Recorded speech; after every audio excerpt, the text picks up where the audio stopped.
खुलुमबाय रायजो बेराद फैलायबाय मोनसे गोदान भिडिअ लानानै नोंथांमोननि गेजेराव जों आसलते मिथियावसिनो बा किसुमान नियमफोरखौ रोङियावनो जोंनि न'खरावबो गोबां खहा जानो हायो।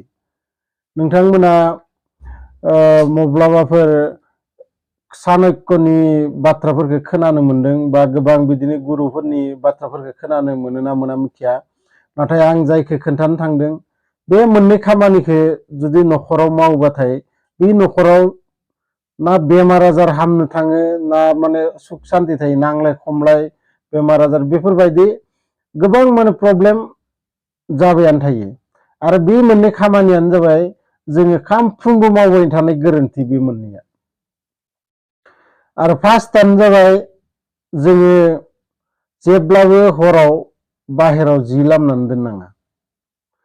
हरनि टाइमाव गोबां नेगेटिभ किसुमान बुस्थु माने हावाजों बारजों फैफानानै नोंथांमोननि जि लामना दोननाय जियाव नांथाना थालाङो आरो बे नांथानायखौनो अखानायै न' सिङाव लाना फैनायनि उनाव बे माने नेगेटिभ माबाफोरा न'खराव माने बेमार आजारनि सृष्टि खालामो।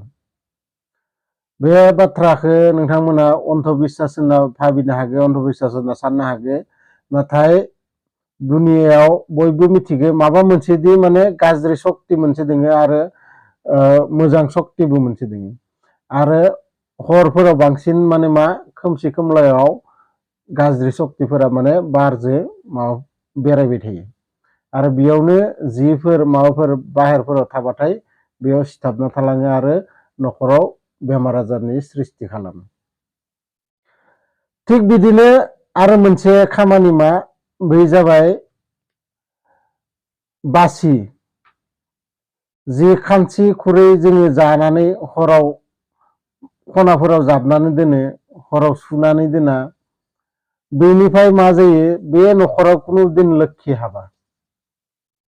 बे खोन्थाखौ गोसोआव लाखि नोंथांमोनाबो, जाय न'खराव खानसि खुरै सुना दोना हराव जाखांनानै जमायनानै दोनो बे न'खराव जेब्लाबो लोखि फैया।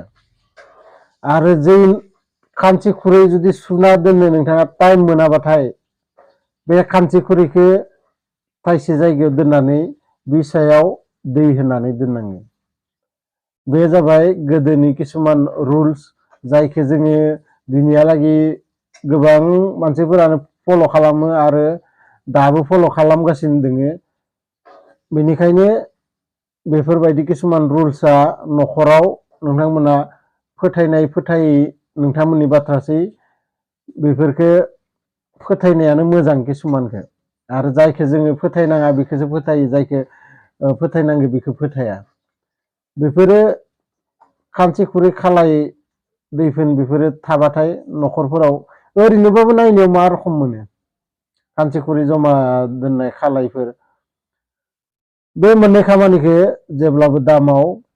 भिडिअखौ मोजां नुदोंबाथाय, आंनि बाथ्राया सैथोबाथाय भिडिअखौ लाइक खालाम, लोगोसे गुबुनफोरजोंबो शेयार खालाम आरो आंनि चेनेलाव गोदानै फैदोंबाथाय आंनि चेनेलखौबो साबस्क्राइब खालाम।